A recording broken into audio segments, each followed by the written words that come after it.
அன்பு நெஞ்சங்களே, இறைவன் நமக்கு தந்த புதிய நாளிலே இறைவனுக்கு நன்றி கூறி இறை வார்த்தையால் நம் வாழ்வை பயனுள்ளதாக மாற்றுவோம். இறைவன் நம் அனைவரை நிறைவாக ஆசீர்வதித்து பாதுகாத்து வழி நடத்துவாராக. இன்றைய நற்செய்தி வாச சிந்தனை, பயனுள்ள கேள்விகளை கேட்போம், இதன் விளக்கம் அறிவோம். எருசலேமில் இயேசு சந்தித்த பல எதிர்ப்புகளில் இது முதலானது. ஒரு அதிகாரப்பூர்வமான குழு, அதாவது யூத தலைமை சங்கத்தை சார்ந்தவர்கள் இயேசுவை அணுகி அவருடைய செயல்பாடுகளுக்கு விளக்கம் கேட்கிறார்கள். குறிப்பாக ஆலயத்தில் அவர் வெளிப்படுத்திய ஆவேசம் அவர்களுக்கு பெரும் கோப வெறியை ஏற்படுத்தியிருக்க வேண்டும். தங்கள் அதிகாரத்தை மீறி எந்த அதிகாரத்தில் இயேசு செயல்பட்டார் என்பதுதான் அவர்களுடைய கேள்வி. அன்றைய போதகர்கள் கடைபிடித்த ஒரு மரபை இயேசுவும் கடைபிடிக்கிறார். அதாவது கேட்கப்படும் கேள்விக்கு பதிலாக இன்னொரு கேள்வியை எழுப்புவது. இவ்வாறு கேட்கப்படும் பதில் கேள்வி முதலில் கேள்வி எழுப்பியவரை குழப்பிவிடும், அத்துடன் விவாதமும் முடிவு பெறும். இத்தகைய ஒரு மரபை இயேசுவும் கடைபிடித்ததாக நற்செய்தியாளர் கூறுகிறார்.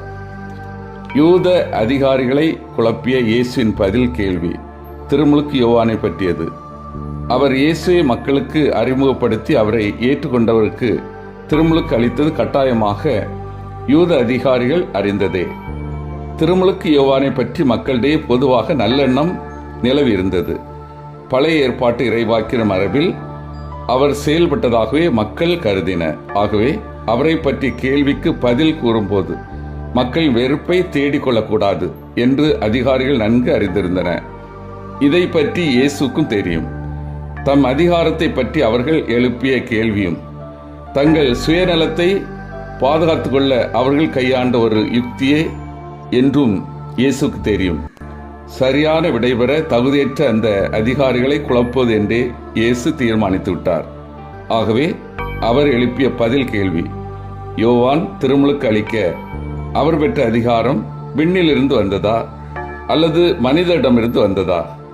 விண்ணிலிருந்து வந்தது என்று பதில் கூறினால் அவர்கள் இயேசுவை ஏற்றுதான் ஆக வேண்டும். ஏனெனில் திருமுழுக்கின் வழியாக மக்கள் இயேசுவை ஏற்றனர். அத்திருமுழுக்கு வெறுமனே ஒரு மனித தன்மை கொண்டதே சான்று என்று அவர்கள் பதில் கூறினால் மக்கள் எதிர்ப்பை அவர்கள் சந்திக்க வேண்டியிருக்கும். இவ்வாறு இயேசுவின் கூர்மையான பதில் கேள்வியால் குழம்பிய அதிகாரிகள் வேறு வழியின்றி எங்களுக்கு தெரியாது என்று கூறின. இயேசுவும் அவர்களுக்கு பதில் கூற வேண்டிய அவசியமில்லை என கருதியதால் விவாதம் முடிகிறது. அன்பார்ந்தவர்களே, ஒரு மனிதன் அளிக்கும் பதில்களிலிருந்து அவனை அறிந்து கொள்வதை விட அவன் எழுப்பும் கேள்வியிலிருந்து அவனை தெளிவாக அறிந்து கொள்ள முடியும் என்கிறார் வால்டர் என்ற அறிஞர். அதாவது நாம் எழுப்பும் கேள்விகளுக்கும் நம் இயல்புக்கும் தொடர்பு உண்டு என்பதை அவர் சுட்டிக்காட்டும் செய்தி. பொருள் சார்ந்த உலகை பற்றி கேள்விகளை அதிகமாக எழுப்பும் மனிதர்கள் தங்கள் வாழ்வில் மகிழ்ச்சி அதிகமாக பொருளில் தேடக்கூடியவர்களாகத்தான் இருப்பார்கள். மனம் சார்ந்த கேள்விகளை எழுப்புகின்றவர்கள் வாழ்வில் மகிழ்ச்சியை, சிந்தனை, அறிவு பெருக்கம் இவற்றில்தான் மூழ்கி இருப்பார்கள். ஆன்மீகம் சார்ந்த கேள்விகளை எழுப்பக்கூடியவர்கள் பெரும்பாலும் மகிழ்ச்சியை வாழ்வில் எங்கே காணலாம் என்று தேடக்கூடியவர்களாகவே இருப்பார்கள். இயேசுவிடம் இன்றைய நாளிலே எழுப்பப்படும் கேள்விகள் பொருள் சார்ந்த கேள்வியாக இருக்கின்றது. ஏனென்றால் யூத தலைமை சங்கத்தினர் அதிகாரத்தை எடுக்க முயல்கின்றார்கள். எருசலேமில் இயேசு சந்தித்த இரண்டாவது மோதல் இது. குறிப்பாக ஆலயத்தில் இயேசு மேற்கொண்ட வன் செயல் அவர்களை பெரும் கோபத்திற்கு ஆளாயிருக்க வேண்டும். ஏனென்றால் தங்கள் அதிகாரத்தை மீறி எந்த அதிகாரத்தில் இயேசு செயல்பட்டார் என்பதுதான் அவர்களுடைய வாதம். அன்றைய போதகர்கள் கடைபிடித்த வழிமுறையை இயேசு கடைபிடிக்கிறார். அதாவது கேட்கப்படும் கேள்விக்கு பதிலாக இன்னொரு கேள்வியை எழுப்புவது. யூத அதிகாரிகளை குழப்பிய இயேசுவின் பதில் கேள்வி திருமுழுக்கு யோவானை பற்றியது. மக்கள் பல திருமுழுக்கு அளித்த யோவானை ஏற்றனர், ஆனால் யூத அதிகாரிகளை ஏற்கவில்லை. ஆகவே இயேசு யோவானை வைத்து அவர்களுக்கு பாடம் போட்டுகின்றார்.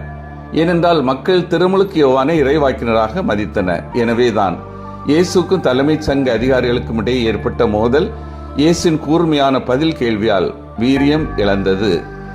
சிந்தித்து தியானித்து செயல்படுவோம்.